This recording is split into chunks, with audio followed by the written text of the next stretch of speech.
How do you find what Allah has done to you, to your brother and to your family? Look at your miserable state. And he was waiting that Zainab breaks and pleads and cries. But yet Zainab surprised him. And she surprised humanity. And her one sentence and that punchline that she gave will echo in the ears of every single tyrant for the rest of humanity.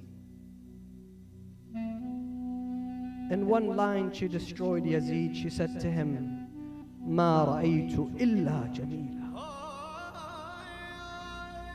I did not see anything but beauty. Ya Yazid, if you talk about death and you intimidate us with death, everybody dies. But our men die with honor. Our men, they die with honor. And soon you and your cronies will face Allah subhanahu wa ta'ala, the ultimate judge.